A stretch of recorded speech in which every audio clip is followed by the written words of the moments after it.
സത്യത്തിൽ പറഞ്ഞാൽ നമ്മുടെ സിനിമാ മേഖലയിൽ വല്ലാതൊരു പ്രതിസന്ധിയും ഇഷ്യൂസൊക്കെ നടക്കുന്ന ഒരു ടൈമാണ്.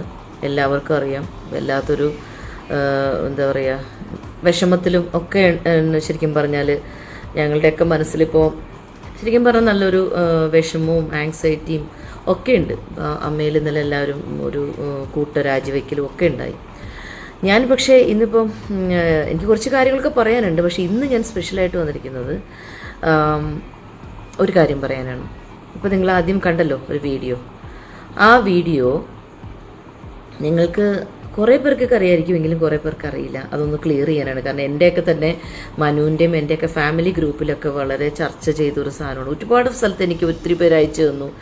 ഇതൊരു വലിയ ട്രോളായിട്ട് വന്നുകൊണ്ടിരിക്കുന്നുണ്ട്. എൻ്റെ സിസ്റ്റേഴ്സിൻ്റെ ഒക്കെ ഓഫീസിലൊക്കെ എല്ലാവരും ചോദിക്കുന്നുണ്ട് സംഭവമൊക്കെ. അപ്പോൾ അതെനിക്കൊരു ഒരു ക്ലാരിറ്റി തരണമെന്നുണ്ട്. അതിനാണ് ഞാൻ ഈ പറയുന്നത്.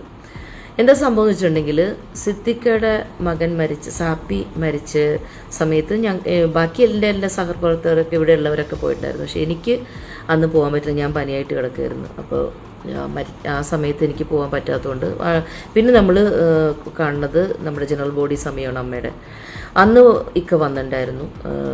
നമ്മുടെ തിരഞ്ഞെടുപ്പും കാര്യങ്ങളൊക്കെ ആയിരുന്നു. അതിൻ്റെ ഇടയ്ക്ക് പുള്ളി താഴേക്ക് ഇറങ്ങി വന്നപ്പോൾ ഞാൻ നേരിട്ട് ചെന്നിട്ട് പുള്ളിയെടുത്ത് സംസാരിച്ച ഒരു വിഷ്വലാണ് ആ കാണുന്നത്. സാപ്പി എന്ന് പറയുമ്പോൾ എനിക്ക് ഒരുപാട്, അവൻ കുഞ്ഞായിരിക്കുമ്പോൾ ഞാനും എൻ്റെ അമ്മച്ചിയും കൂടെ ഒരു വർക്ക് ഞങ്ങൾ കഴിഞ്ഞ് തിരിച്ചു വരുമ്പോൾ എൻ്റെ അമ്മയും ഞാനും കൂടെ സിദ്ദിഖയുടെ വീട്ടിൽ കയറി ആലുവയിൽ. അപ്പോൾ ഇക്കയുടെ ഉമ്മ, ഇക്കയുടെ വൈഫ്, മരിച്ചുപോയ വൈഫും ഒക്കെ ഉണ്ടായിരുന്നു. അപ്പോൾ ഇക്ക വരണ വഴി വിളിച്ച് പറഞ്ഞു, ഉമ്മ ഇത്തിരി പരിപ്പേറി ഉണ്ടാക്കി വെക്കണം കേട്ടോ, അവൾക്ക് ഭയങ്കര ഇഷ്ടം, അവളുടെ അപ്പച്ചൻ്റെ ഭയങ്കര ഫേവറേറ്റ് ആണെന്ന് പറഞ്ഞിട്ടുണ്ട്, നമുക്കിഷ്ടമുള്ള പരിപ്പേറി ഉമ്മ ഒന്ന് ഉണ്ടാക്കി വെക്കുമെന്ന് പറഞ്ഞു. ഞങ്ങൾ ചെന്ന് വന്ന് ഞാനും എൻ്റെ അമ്മച്ചിയും അവിടെ നിന്ന് ആ ഉമ്മയുടെ കയ്യിൽ നിന്ന് ഭക്ഷണമൊക്കെ മേടിച്ച് കഴിച്ച്. സാപ്പി അന്ന് ഒരു ലക്സ് സോപ്പും കൊണ്ട് പിടിച്ചുകൊണ്ട് നടക്കുന്ന ഒരു കുഞ്ഞ് മോനെയാണ് ഞാനന്ന് കണ്ടത്. എനിക്ക് ഭയങ്കര അവനോട് സ്നേഹവും ലാളനയൊക്കെ. ഞാൻ ഒരുപാട് എന്താണ് പറയുന്നത്, അവനെ കുറേ നേരം അവൻ്റെ അടുത്തിരുന്ന് കളിച്ചും ചിരിച്ചിട്ടൊക്കെയാണ് പോരുന്നത്. പിന്നെ അതിനുശേഷം ഒത്തിരി പ്രാവശ്യം അവനെ കണ്ടിട്ടുണ്ട്. ഈ അടുത്ത കാലത്ത് ഞാൻ ഇവിടെ വെച്ചിട്ടും കണ്ടു. അപ്പോൾ ഞാൻ പെട്ടെന്ന് ഇങ്ങനെ ഞാനും മനുവും കൂടെ വണ്ടിക്ക് പോകുന്ന വഴിക്ക് ഞാൻ അവിടെ ഒബ്രോൺ മോൻ്റെ വിളിച്ച് അവനും എൻ്റെ ബ്രദർ കൈ പിടിച്ച് പോകുന്നുണ്ട്. അപ്പോൾ ഞാൻ താഴ്ത്തിയിട്ട് ഞാൻ വിളിച്ചു, സാപ്പി മോനെന്ന് വിളിച്ചപ്പോഴേക്കും അവൻ പറഞ്ഞു കൊടുത്തേ ബീനാൻറ്റി എന്ന് പറഞ്ഞപ്പോഴേക്കും അവൻ അവിടെ നിന്നിട്ട് ഇങ്ങനെ കാണിച്ചു.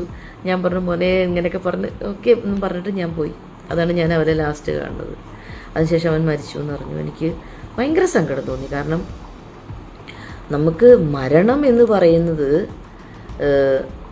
ഓരോരുത്തരുടെ അവരുടെ ജീവിതത്തിലേക്ക് വരുമ്പോഴേ നമുക്കത് അറിയാൻ പറ്റുള്ളൂ. മറ്റുള്ളവർക്ക് പുറത്തുനിന്ന് നമുക്കത് ഭയങ്കര തമാശയാക്കാം, പലതും ചെയ്യാം. മനസ്സിലായില്ലേ? എൻ്റെ അപ്പച്ചൻ മരിച്ചപ്പോഴും എൻ്റെ സ്മൂത്ത് സിസ്റ്ററുടെ മകൻ മരിച്ചപ്പോഴൊക്കെ ഇക്ക എന്നെ വിളിച്ച് സമാധാനിപ്പിച്ചിട്ടുണ്ട്. അതൊക്കെ നമ്മൾ എന്താ പറയുക, നമ്മളോടുള്ള ഒരു എന്താ പറയുക, ഒരു സഹോദരി എന്ന നിലയിൽ, ഒരു കുടുംബത്തിലൊരു അംഗം എന്ന നിലയിൽ ഞാൻ എന്നെ കാണുന്നതുകൊണ്ടാണ്. അല്ലാതെ എല്ലാവരും ഇപ്പം ഇക്കയുടെ പേരിൽ ഒരു ഇത് വന്നു, ഞാൻ സമ്മതിക്കുന്നു.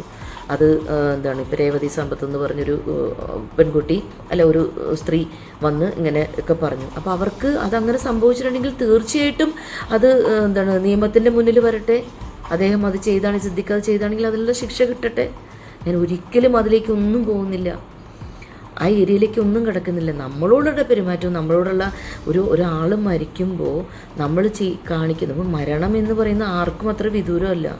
നമുക്കത് നമ്മുടെയൊക്കെ ജീവിതത്തിൽ നമ്മുടെ തൊട്ടടുത്ത് നിൽക്കുന്ന ഒരു സംഭവമാണ്. നാളെ എന്ത് സംഭവിക്കുന്നു നമുക്ക് ആർക്കും അറിയില്ല. അങ്ങനെ ഒരു എന്താ പറയുക, ആ ഒരു പുള്ളിയുടെ വേദനയിൽ ഞാനൊന്ന് ഷെയർ ചെയ്ത് എൻ്റെ ഒരു സാന്ത്വനിപ്പിക്കലായിരുന്നു അത്. അതിനിട്ട ക്യാപ്ഷൻ ഇട്ട് വലിയ സംഭവമാക്കി തമാശയാക്കി എന്താണ്, വിരമിക്കുന്ന സിദ്ദിഖിന് നടിമാർ നേരത്തെ കൊടുക്കുന്ന യാത്രയയപ്പ്, കരയുന്ന സിദ്ദിഖ് എന്നൊക്കെ പറഞ്ഞ് ഒരുപാട് സങ്കടം തോന്നി. അപ്പോൾ അറിയാത്തവർ, പ്രേക്ഷകർ ഒന്ന് അറിയണം, ഇതാണ് സംഭവം. ഇതിനെയാണ് ഇങ്ങനെ വളച്ചു കെട്ടി ഈ ഒരു ട്രോളാക്കി എല്ലാവരും ഭയങ്കര എൻജോയ് ചെയ്യുന്നത്. അപ്പോൾ എനിക്ക് ഒരുപാട് സങ്കടം തോന്നിയത് കൊണ്ട് മാത്രം ഞാനതൊന്ന് ഇവിടെ പറഞ്ഞു എന്ന് മാത്രം. ഓക്കെ, എനിക്ക് ഒത്തിരി കാര്യങ്ങൾ പറയാനുണ്ട്. ഞാനൊരു ചാനലിൽ എന്തായാലും ഞാൻ സംസാരിക്കും, ഞാനൊരു പത്രത്തിൽ സംസാരിച്ചിട്ടുണ്ട് എനിക്ക് പറയാനുള്ള കാര്യങ്ങൾ. എന്തായാലും ഇതെൻ്റെ എനിക്ക് പറഞ്ഞേ പറ്റൂ എന്നുള്ളൊരു സിറ്റുവേഷനിൽ ഞാൻ പറഞ്ഞതാണ്. പിന്നെ എല്ലാം നല്ലതിനെന്ന് വിശ്വസിക്കുന്നു. ഇപ്പോൾ WCC എന്താ പറയുക, ഇങ്ങോട്ടേക്ക് അമ്മയിലേക്ക് തിരിച്ചു വരുന്നു എന്നൊക്കെ പറഞ്ഞു. എനിക്ക് ഒത്തിരി സന്തോഷത്തോടെ ആ ഒരു ഇത് ഞാൻ എന്താണ് കേൾക്കുകയാണ്. എനിക്ക് ഒത്തിരി സന്തോഷം തോന്നുകയാണ്. അവരൊക്കെ തിരിച്ചു വരട്ടെ. ഇനി ഏറ്റവും ഞാൻ പറയുന്നത്, ആർക്കും ഒരു നല്ലൊരു കറ തീർത്ത ഒരു സംഘടനയായിട്ട്, വളരെ സുതാര്യമായ ഏറ്റവും ബ്യൂട്ടിഫുൾ ആയിട്ടുള്ള ഒരു സംഘടനയായിട്ട് അമ്മ വരണമെന്നും ആത്മാർത്ഥമായിട്ട് ആഗ്രഹിക്കുന്നു. എത്രയും പെട്ടെന്ന് എല്ലാ പ്രശ്നങ്ങളും സോൾവ് ആവട്ടെ. നമുക്ക് കുറ്റം ചെയ്തവരാരാണെങ്കിലും അവർ നിയമത്തിൻ്റെ മുന്നിൽ വരട്ടെ. അത് തന്നെയാണ് എൻ്റെയും ആഗ്രഹം. തീർച്ചയായിട്ടും അമ്മ ഇനിയും ഒത്തിരി സ്ട്രോങ് ആയിട്ട് മുന്നിലേക്ക് വരുമെന്ന് ഞാൻ ആത്മാർത്ഥമായിട്ട് വിശ്വസിക്കുന്നു. എല്ലാവർക്കും നന്മകൾ വരട്ടെ. Thank you.